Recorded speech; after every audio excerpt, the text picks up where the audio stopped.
I've been a Firewatch lookout for about a year now. I spend most of my life alone in a small window-lined one-room shack atop a steel and wood-framed tower in the middle of the Great Smoky Mountains National Park.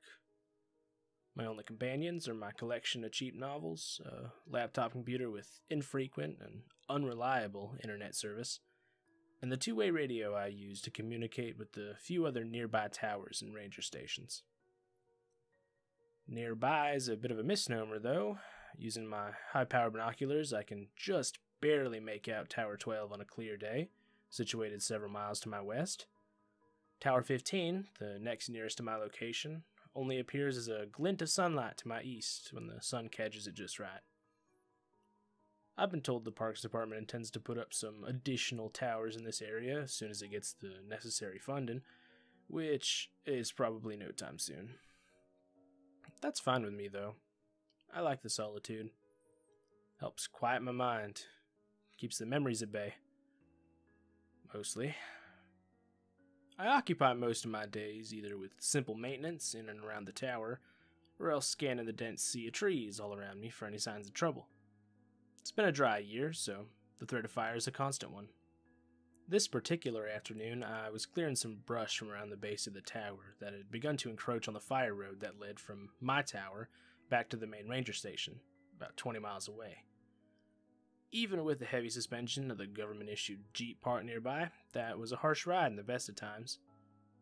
I just finished dragging some brush cuttings off into the tree line when the radio clipped on my belt squawked. "Tower 9, this is Tower 12, how copy?" It was Billy Johnson, my supervisor. Nice enough guy, I suppose. Tended to leave me alone most of the time. I straightened up and stretched my back, wiping the sweat out of my eyes with my forearm, and keyed the microphone attached to my shoulder. "Go for Tower 9, I replied as I replaced the shears and bow saw to the small storage shed near the base of the stairs. "John, do you have eyes on the bit of smoke north of your position?" "Stand by, Billy," I said, snatching up my water bottle and jogging up the metal staircase that wound its way around my tower. I didn't bother locking the 8-foot chain-link fence that surrounded my little compound. Chances were that I'd be back down here soon enough. Reaching the top, I stepped through the trapdoor and onto the walkway that surrounded the cabin, closing it behind me. It was habit at this point. The last thing that I needed was to take an errant step and tumble down through the open trapdoor. I'd probably end up breaking my neck. As I passed by, I reached into the open door of the shack and grabbed the binoculars hanging on a nearby hook, rounding the railed corner of the walkway, and turning my attention to the dark green blanket of trees stretching out before me. I saw the smoke almost immediately. A thin trickle of wispy white haze rose lazily above the canopy, some distance off. Probably just some campers, I figured. Though there weren't any approved campsites in that area, we always had more than a few folks every season who decided that camping off-trail in the deep bush sounded like a hoot. Most of them came back just fine, oblivious to the danger that this wilderness presents to anyone not adequately prepared for its risks. Some of them have to be brought out by search and rescue. Some of them just don't come back. A member of the Rangers, or maybe even a random hiker, will occasionally trip across the deserted remains of a campsite and report it in. Those are the spooky ones. The ones where the people have just vanished and left behind a perfectly set up campsite. No explanation, no clues, just a deserted clearing, often with perfectly intact tents and personal effects. But there are bears and mountain lions, along with a handful of lesser predators that roam these forests, and sometimes they get hungry enough to stalk and even kill humans. And that doesn't even take into consideration the much more likely probability that folks step out of their tents at night to take a piss in the woods and very quickly get lost and can't find their way back to their camp. Most humans aren't suited to survival in the wilderness, unfortunately. My radio squawked again. "Tower 9, what's the word?" "Yeah, I see you, Billy," I said. "Looks to be a couple miles due north of my tower." "What's your plan?" he asked, and I knew what he was asking. "Keep an eye on it and hope for the best, or take a trip over and investigate?" After a brief moment's pause, I sighed with resignation. It's probably just a campfire, but I guess I'd better head over and take a look, just to be sure. I didn't relish the thought of a trek into that area of wilderness, to be honest. It was the only area I hadn't explored during my time here. There weren't many trails headed in that direction, and the ones that did were badly overgrown and too narrow for the Jeep. A couple miles hike might not seem like a lot, but when you're out here, alone, the dense trees seem to stretch on forever. 2 miles can seem like 100. Roger that, John, Billy replied. Take your pack and your rifle and check in periodically. Will do. Tower 9 out, I said, replacing the binoculars to their hook and shouldering the red canvas backpack, waiting dutifully in the corner chair. I grabbed the rifle from its rack over the doorframe, checked to make sure it was loaded, and headed out.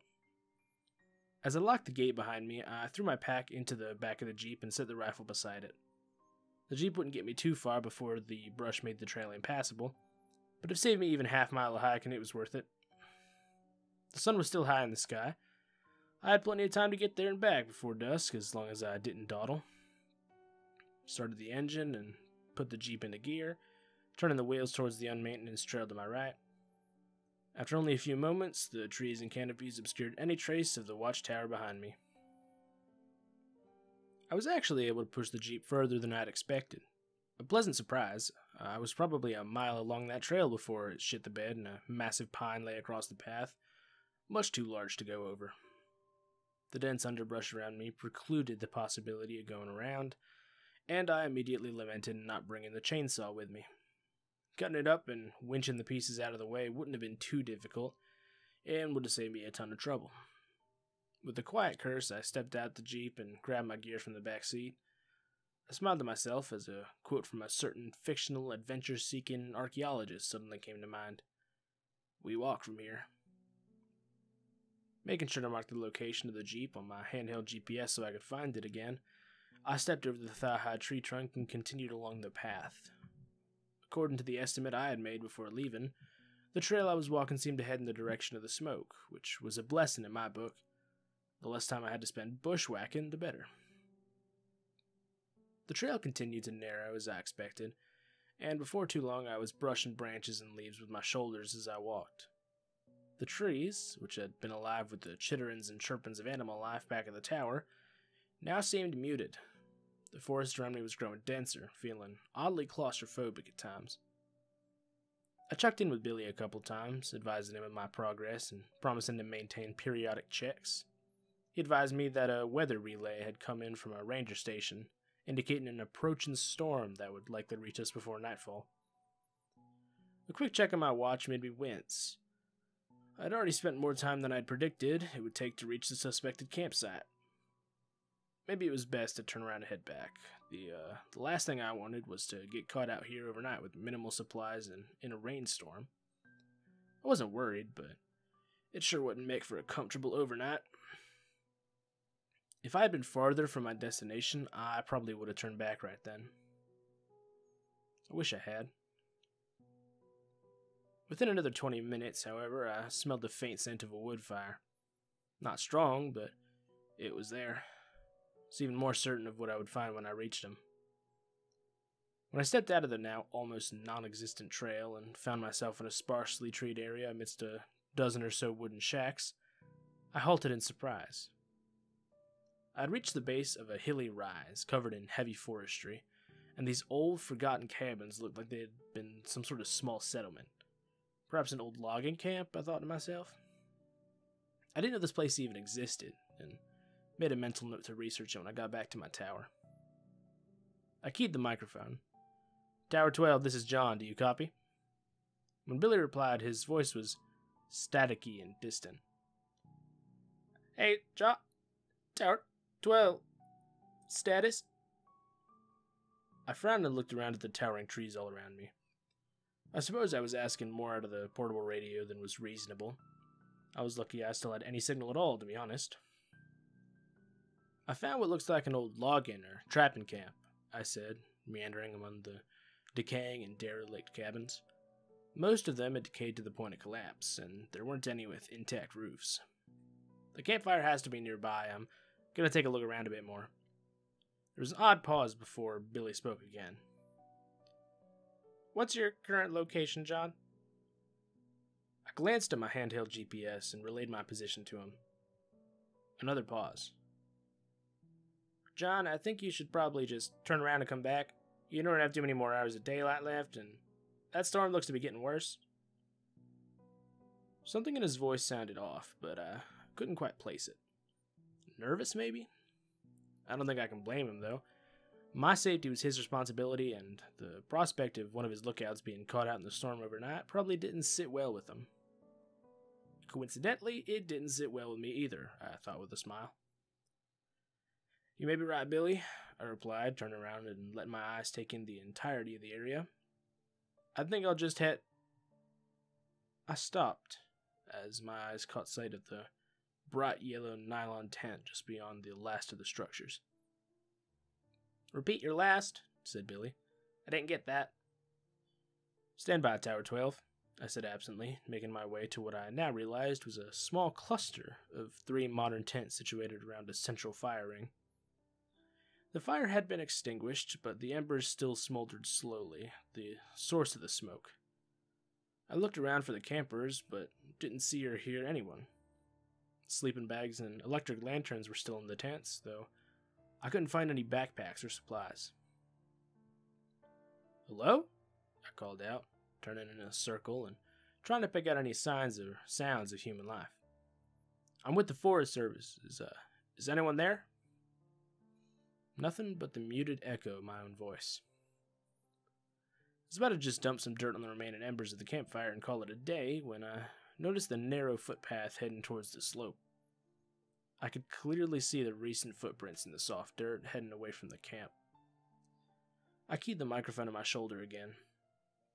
Tower 12, this is John. I found the source of the smoke. It's a campfire, all right, nothing to be concerned about. Billy answered almost immediately. Roger that, John. Head back home. I paused a moment, curiosity pulling me towards the footpath. I'll be heading back shortly, Billy. I just want to check something out first. I wouldn't screw around out there, John, Billy replied, an edge to his voice. Better head back now so you can beat the storm. His last sentence didn't exactly sound like a suggestion. Something had him rattled. I hesitated before I answered. Acknowledged, I said, knowing full well that I was going to check out the path a bit before heading back. Still, I didn't feel like arguing with my supervisor about something so silly. Just a quick walk up that path, and then I'd be on my way. The path was even less established than the one I had been on when I discovered the camp, but I could clearly see the prints of the campers in the soft dirt as I went. Before long, I emerged into a small clearing, eyes widening with yet another unexpected discovery. The rough-hewn timber that framed the entryway was set into the near vertical slope of the hill face before me. It created a dark tunnel entrance that had been sealed off with a heavy iron gate many years before, likely by the Park Service to keep inquisitive hikers from falling to their deaths in an old abandoned mine shaft. So, it had been a mining camp, not a logging camp. I didn't know there were any mines anywhere near here. Hell, I'm not sure what they would have been mining for. Coal, maybe? Gold? Did they even have gold mines in Tennessee? Who knows? Certainly not me, clearly. Regardless, now that gate stood wide open on its hinges, the remains of a rusted chain and antique padlock lying in the dirt nearby. Hell. Now, I couldn't just turn around and leave. Not if these dumbass campers had decided it'd be fun to explore a closed and restricted mine entrance. Tower 12, this is John. Do you read? Billy probably wouldn't be happy that I continued my exploration after he told me to head back, but there was nothing to do about it now. I wasn't equipped or trained for any sort of cave exploration or rescue. The Rangers had very specialized teams for that sort of thing. But I could at least poke my head inside and see if I could hear the campers, or at least confirm that they actually went inside. No answer from the radio. I tried again, with the same results. Nothing. I tried a different approach. Tower 15, this is John from Tower 12. Do you copy? I said into the radio. I figured I might be able to at least get Nathan's attention if I was out of range of Tower 12. There was a burst of static that sounded like it might have contained the hint of a human voice, but it was too distorted and distant to make anything out. There was only a moment of indecision before I made up my mind. I knew it was reckless to go into the mine, especially when my supervisor was under the belief that I was currently on my way back to my tower. But I just had this nagging intuition that something might be wrong with this whole situation. Maybe someone was hurt and needed help. I couldn't just leave him there, knowing that I might be their only chance at rescue. In retrospect, I should have turned back and called it into the ranger station. They could have mobilized the SNR teams that specialized in cave rescues. I should have, but I didn't. I pulled my powerful LED flashlight from my pack, turned it on, and headed into the pitch-black darkness of the mine entrance. The walls and floor had been smoothly carved many years ago, which made my footing uneventful, and the tunnel itself was mostly a straight shot. Several times during the first few minutes, I turned back to watch the bright square of daylight at the entrance gradually shrink to a pinpoint of light. By the time I had taken the first dogleg turn of the tunnel, I was in complete darkness. It was a very strange feeling, oppressive almost. At one point, I turned off my flashlight experimentally, but after only a few seconds, I quickly flicked it back on. In that time, my heart had been pounding my chest, and some primal fear had begun growing inside me. It took a moment to calm myself. The darkness was absolute. It was almost as if you could just feel it pressing in on you. My footsteps seemed much louder than they should have on the dirt floor, and the air was beginning to grow cold and damp the further I went. After another 100 feet or so, the smoothly carved tunnel ended abruptly in a wall of rubble. I couldn't tell if it was a cave-in at some point, or if this was simply where the miners stopped digging and hadn't bothered to remove the debris. But either way, it certainly appeared to be the end of the line. And then I saw it. I almost missed it because of the way the light and shadows played over the head-sized rock strewn before me, but when I looked closer, I realized I was looking at a ragged hole in the wall. It was only 5 feet across or so, and definitely didn't look like the deliberate formation of the tunnel I was standing in now. It almost looked like the miners had broken into a natural void of some sort. Interesting, but there was no way in hell I was going in there. I was definitely not trained or outfitted for any sort of spelunking trip, and it didn't seem the sort of thing suited to the learn-as-you-go method. Just as I was turning back to make my way out of the mine, I heard the distant sound of voices echoing from the opening in the stone wall. The sound was faint, and may have just been my imagination, but I didn't think so. "Hello?" I called, pressing my face into the black abyss of the hole. "Can you hear me? I'm with the Park Service. I'm here to help you." Nothing. The air from beyond the breach was cold and smelled stale. Old. Wrong. I felt as if I didn't belong here. None of us did. There was a long moment of unbroken silence, and then I heard a voice again, closer this time. "Did you hear that?" it said, presumably to a companion. It sounded like a young woman, nervous, uncertain. "Hello, is someone there?" That settled it for me. I carefully crawled through the opening and into the space beyond. Shining my light around, I found myself in a small natural chamber, maybe 30 feet across, with an uneven ceiling of jagged rock that barely cleared my head. The first thing that caught my attention was the cracked lantern laying on the ground. It looked old, very old, maybe 100 years or more. A thick layer of grime and age covered its soot-blackened tin surface, and the glass was thick and uneven. Beside the askew lantern was a small leather-bound book, partially buried in the dirt and dust, with a moldering leather strap securing it closed. Looked like a journal. Without a thought, I tucked it into my backpack, raising my light back up to scan around the room. "Hello?" I called again.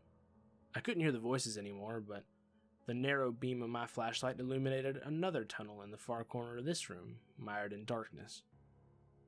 "Can you hear me?" Once again, I got that feeling that something wasn't right. Then the voice came again. Closer this time. "Did you hear that? Hello? Is someone in there?" she asked, her voice trembling with apprehension.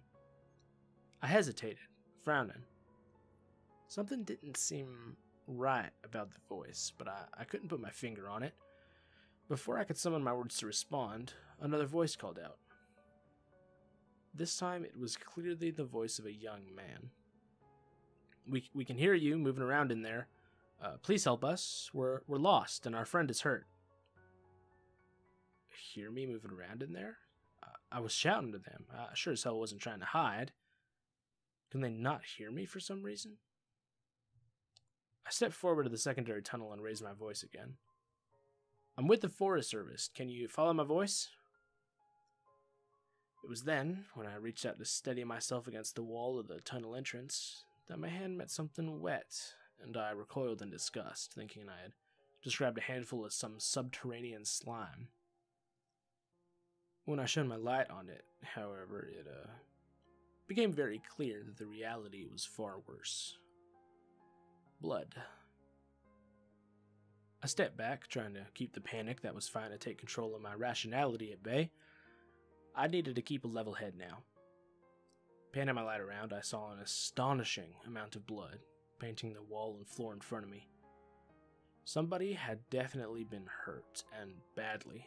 With blood loss like this, I wasn't sure I'd be able to stabilize him long enough to get rescue in here. What the hell happened here? And why did the hikers continue into the cave after one of them was injured this badly? Unless they'd lost their light and gotten turned around, there was no way for them to get lost. There hadn't been any branches to this tunnel since I first entered. All they had to do was turn around and walk until they saw daylight. The man's voice called again, colored with the unmistakable tinge of fear.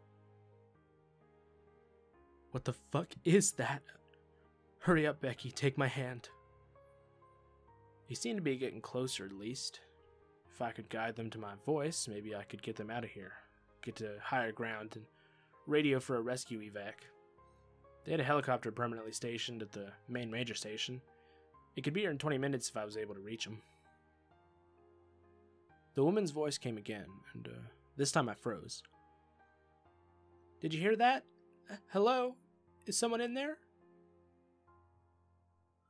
All at once, it hit me, and the indescribable unease I'd been mostly successful in repressing now fought back with renewed vigor. I realized at that moment what I had missed previously. The woman had repeated herself twice more now. No change in her inflection. No variation in emotion or urgency. It was exactly the same, down to the syllable. It was like I was listening to a recording. "What the fuck is that?" repeated the male voice, now even closer. "Hurry up, Becky, take my hand." Below the words, I thought I could hear the stealthy sliding of something soft over rocks. It seemed like it wasn't too far beyond the tunnel entrance now, but I wasn't going to wait for it. I didn't think that what I'd see emerge from the darkness would be a couple of college kids who'd had a rough time of it during a weekend camping trip. Now, allowing my panic to run free, I turned and threw myself through the cave breach and landed roughly on the flat stone floor of the mine shaft beyond, skinning my hands to hell and banging my knee on a rock. Scrambling to my feet with a hiss of pain, I ran as fast as I could, not realizing until I finally burst into the waning light of the late afternoon light that I had lost my rifle somewhere in that cave. It was darker than when I had first entered the mine, and a quick glance to the sky showed the angry black thunderheads that had moved in as promised, much faster than I had expected. I quickly swung the iron gate closed on screeching hinges and looped the chain between the bars as tightly as I could, securing it rather lamely with the hasp of the broken padlock. I stood there, a long moment, bent over and hands on knees as I tried to catch my breath outside the mine entrance. When I felt the first drops of the coming storm on the back of my neck, I straightened and looked through the bars of the gate into the ominous darkness beyond, realizing how ridiculous my barricade really was. It wouldn't do much good if something tried to get out, but at least it made me feel a little better. Until I heard the voice echoing from the mine shaft, getting closer. It was unmistakable, uncanny. Hello? Can you hear me? I'm with the Park Service. I'm here to help you.